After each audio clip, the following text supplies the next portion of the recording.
Hello everyone, আসসালামু আলাইকুম। Welcome back to my channel Maryam লাইফস্টাইলে। চলে আসলাম নতুন রেসিপি নিয়ে। তো আজকে রেসিপিটি হলো আমি দুইটি রেসিপি বানাবো।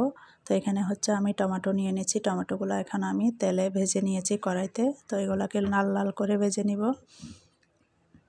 তো এগুলো যখন ভালো করে ভাজা হয়ে যাবে তখন আমি এগুলোকে একটা বাটিতে বা প্লেটে নিয়ে নিলাম একটা। তো এগুলো এখন সবগুলোকে আমি এখন এখন আমি একটা বাটিতে হচ্ছে এগুলো তুলে নিয়ে নিলাম। এখন আমি এগুলোকে হাতে কষলিয়ে আমি এটাকে ভর্তা করে নিব।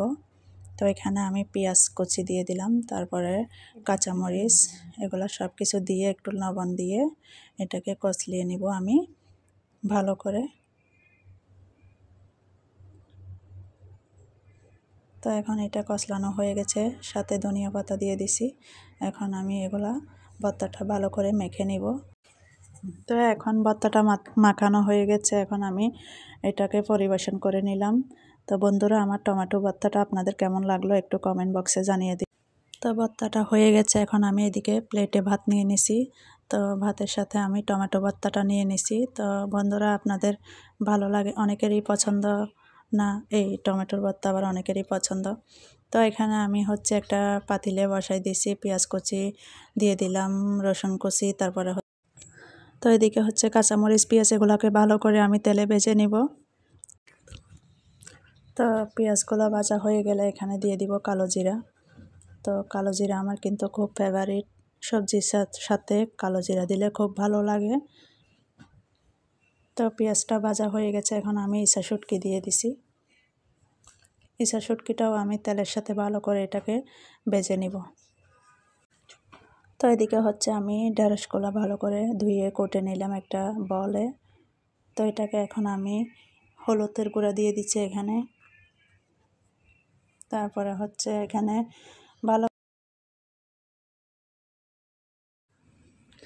তো হলুদের গুঁড়ি দিয়ে দিলাম মরিচের গুঁড়ি। তারপরে এটাকে আমি ভালো করে লাল লাল করে ভেজে নিব। হলুদ মরিচ সবগুলো একসাথে মিশিয়ে কষিয়ে সুন্দর করে আমি ভেজে নিব।